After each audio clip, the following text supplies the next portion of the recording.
listening to Redefined Podcast. You're listening to Redefined Podcast, where we redefine the gospel to the contemporary times, yet sticking to the word. Welcome to Redefined Podcast with me, Anjoroge. Redefined Podcast comes to you every Thursday, and this being the third week of August, we are going to be having a movie highlight.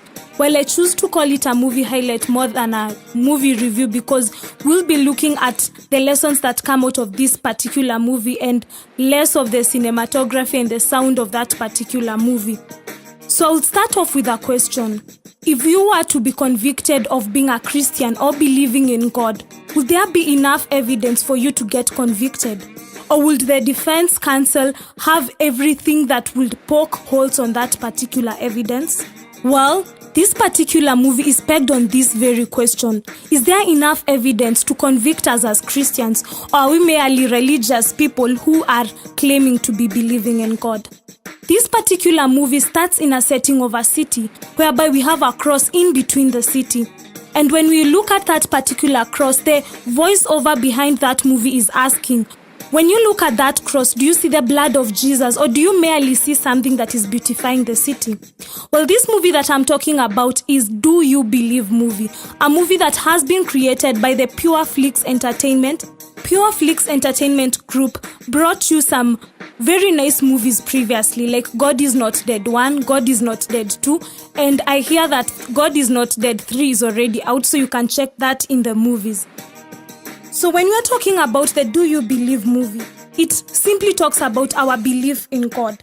And when we look at each scene that has been made in this particular movie, it constantly reminds us of the blood of Jesus Christ. And that is something that really caught my attention when watching this particular movie.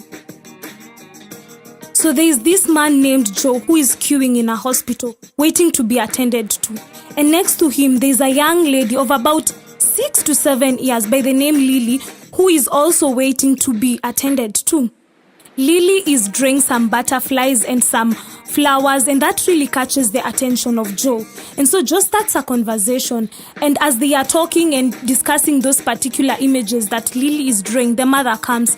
Well, typically, as you would expect when a mother comes and you're talking to a stranger, she gets very angry. But Lily throws herself under the bus and says she's the one who started this conversation. So the mother to Lily starts a conversation with Joe, and they talk about very many things. And one concern of the mother to Lily is that she has been there for a very long time and has not been attended to. So Joe does a very noble act that really catches my attention. He goes and tells the person in charge of the tickets that in place of his ticket number, let Lily be attended to. And I was really thinking whether I would do the same thing, because even in bank queues, I usually get so impatient. But that is the noble act of Joe. And one thing to note throughout the movie is that Joe is a strong believer, and Lily and her mother are not really believers of the kingdom. And this act actually draws them closer to God. So after that, there is a man in the streets who is carrying a cross. And when I saw that man carrying the cross, it reminded me of the people who actually preach in the streets, because he was going around with the cross telling people to believe in Jesus. And so this man comes across a car that is parked by the roadside, and there is a man who is inside there. And he asks the man, do you believe in God? Are you a believer? And the man says, I am a pastor. And the man carrying the cross is asking, I didn't ask you whether you're a pastor or not. I just asked you, do you believe in God?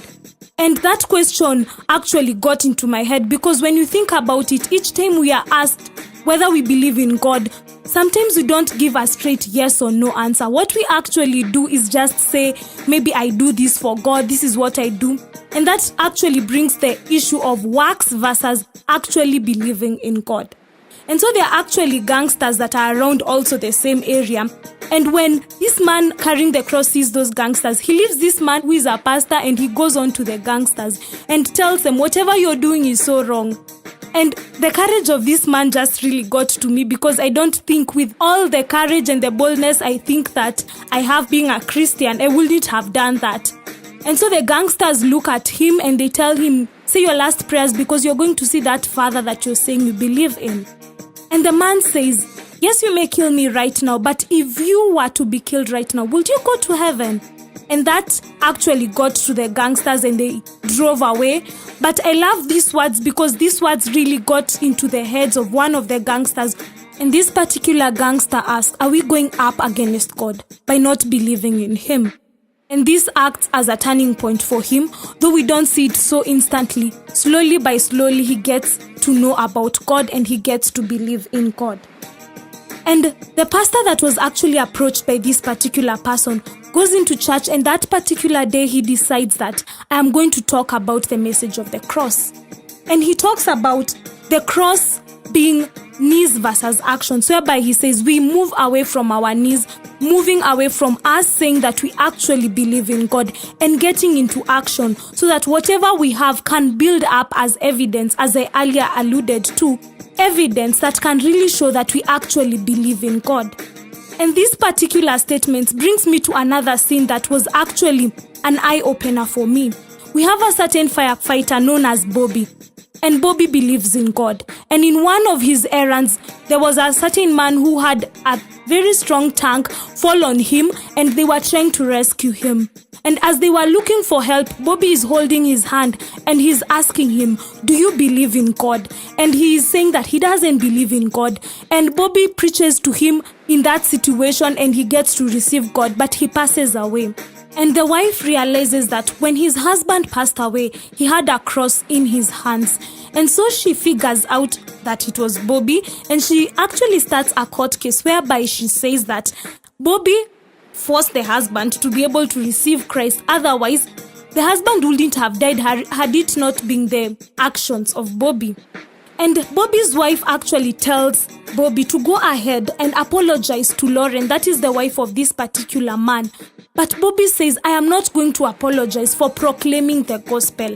I am not going to apologize for doing that which I'm commissioned to do.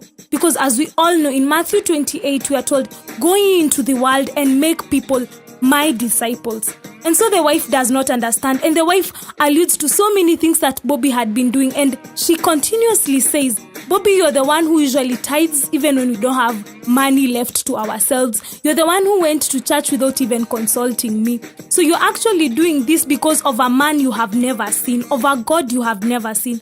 Mind you, Bobby's wife claims to be a believer and she actually goes to church.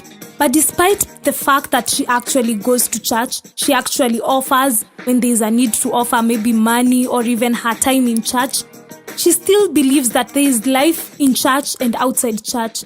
And sometimes we have to compromise because we have to live a better life. And so she's asking Bobby, can you compromise? But Bobby is not ready. Later in the movie, I'm not going to spoil it for you, but we actually see God coming to the aid of Bobby after deciding not to compromise himself.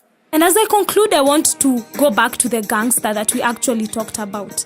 And his mom, at one particular scene, reminds him of the song Amazing Grace, How Sweet the Sound. And I would love to maybe mention the first stanza of this particular song, and so that we can be able to see how amazing this grace was. Because the song goes by, Amazing Grace, How Sweet the Sound, that saved a wretch like me. I was lost, but now I'm found. I was blind, but now I see. And that is the work of amazing grace. That is the grace that we received by virtue of being born again. That is if you're born again. And slowly by slowly, PB, that is the gangster, continuously reflects on this song and the words of that man who had the cross earlier in the movie. And he actually receives Christ. And the gangsters don't actually believe why he will actually do this particular thing. And sometimes I want to say that we have to be fools for Christ. Even when it doesn't make sense, we're still believing in the cross. Even when our actions seem to be so crazy, they seem to be out of this world, and we are not even compromising, we still have to believe. So as the movie closes, we actually have an analogy that is put out by a voiceover behind the movie. And this particular analogy is that each of us, we are like a tapestry that is being made, and there are strings around this particular tapestry. And there's this one string that has to be there for us to be extraordinary. This one string that will move us from this side of the world to this other side of the world. Because in 1 John 4:4, we are told that we are not of this world. And so the things that we do should match up the things that are above and not the things that are below. So in this tapestry, we really need to know that we need some strings in the tapestry for it to be complete. And that string is Jesus. So this particular string will determine whether we are on this side of the world or on this side of Jesus. So we really have to be careful not to end up having that tapestry without that particular string. And let us not find ourselves in circumstances whereby we are waiting for the conditions to be right. We're waiting for us to have had more money, to have enjoyed life more, to have accomplished this and this so that we can be able to accept Jesus. Because as the man carrying the cross said to the particular gangsters is that we do not know about our tomorrow. And so if our tomorrow is not assured and it doesn't come, then what shall happen to us? Shall we be found on this other side and be sorry for ourselves? So it's high time we know that Jesus has a soft spot for sinners. He actually receives them. He actually goes ahead and leaves the 99 sheep to go and get that one that is lost. So we ought to know that, and we ought to ensure that we have that particular string in our tapestry. So that is all about the Do You Believe movie. So if you have not watched it, go and get it, because there are so many things that I have not mentioned. It is an actually interesting movie.